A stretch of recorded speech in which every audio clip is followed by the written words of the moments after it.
యాక్చువల్‌గా నిన్నంతా కూడా మంగ్లీ బర్త్‌డే పార్టీలో డ్రగ్స్ ఉన్నాయని జెప్పి, తర్వాత వాళ్ళకి ఏ రకమైన పర్మిషన్ లేకుండా అక్కడ చేస్తున్నారని జెప్పి, డ్రగ్స్ దొరికాయని జెప్పి, వాళ్ళేదో ఒక నేరస్తుల్లాగా వాళ్ళని వీడియోలు తీయడం, ఆ వీడియోల్ని పోలీసులే బయట పెట్టడం, పోలీసులు అఫీషియల్ పేజీల్లో గూడా సోషల్ మీడియా వాళ్ళ పోలీసుల అఫీషియల్ హ్యాండిల్‌లో గూడా వీళ్ళు తప్పు జేసినట్టుగా డిక్లేర్ చేయడం.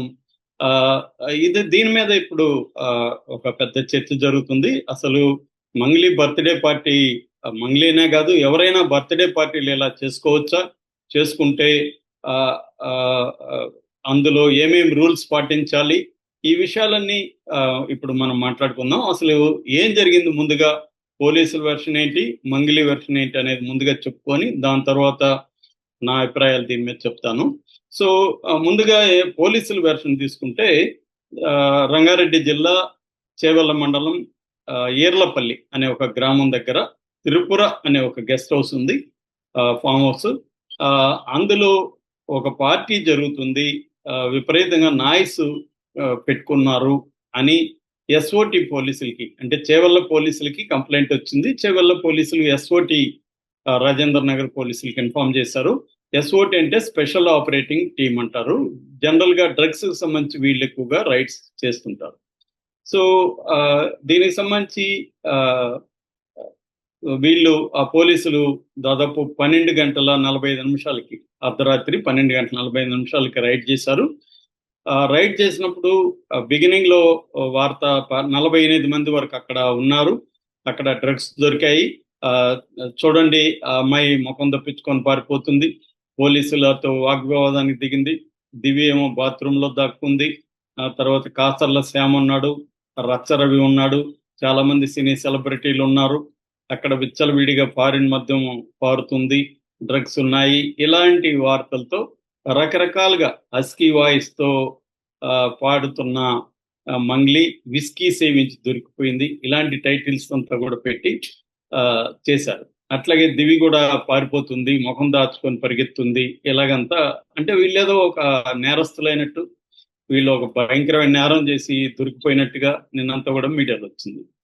సో, దీని తర్వాత మంగ్లీ ఒక వీడియో రిలీజ్ చేసింది. ఆ మంగ్లీ వీడియో ఏం చెప్పిందంటే, నేను నా బర్త్‌డేని జరుపుకుందామని మా తల్లిదండ్రులు అడిగితే, నేను చాలా తక్కువ మంది, ఒక 10 మంది మగవాళ్ళు, 12 మంది 10 మంది ఆడవాళ్ళు, 12 మంది మగవాళ్ళతో నా దగ్గర బంధువులు, మా చెల్లి గావచ్చు, నా దగ్గర అమ్మ, నాన్న గావచ్చు, బంధువులు, క్లోజ్ ఫ్రెండ్స్, వీళ్ళతో ఒక చిన్న పార్టీ చేసుకున్నాను.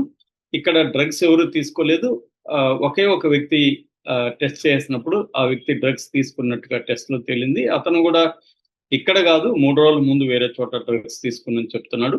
అట్లాగే ఫారిన్ మద్యం గూడా ఏమీ లేదు అనేది ఆ అమ్మాయి చెప్పింది.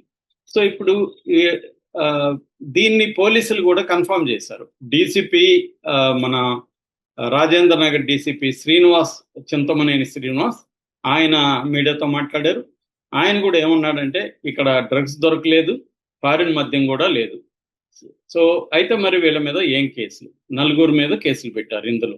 ఆ నలుగురు ఎవరంటే మంగ్లీ, తర్వాత మంగ్లీకి అసిస్టెంట్ మేనేజర్‌గా ఉంటున్న రామకృష్ణ, తర్వాత ఈవెంట్‌ని, ఆ త్రిపుర ఈవెంట్ మేనేజర్ మేఘరాజు, తర్వాత ఒక బిజినెస్ మ్యాను, రష్మికి ఫ్రెండు, దామోదర్ రెడ్డి. ఈ నలుగురు మీద కేసు పెట్టారు. ఈ నలుగురు మీద ఏం కేసులు పెట్టారు? 2 రకాల కేసులు పెట్టారు.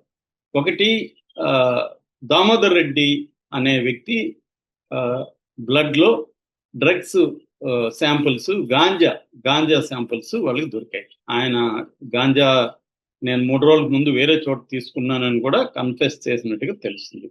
అందువల్ల ఎన్‌డీపీఎస్ యాక్ట్ పెట్టారు. ఎన్‌డీపీఎస్ అంటే narcotic drugs and psychotropic substances act 1985లో వచ్చింది.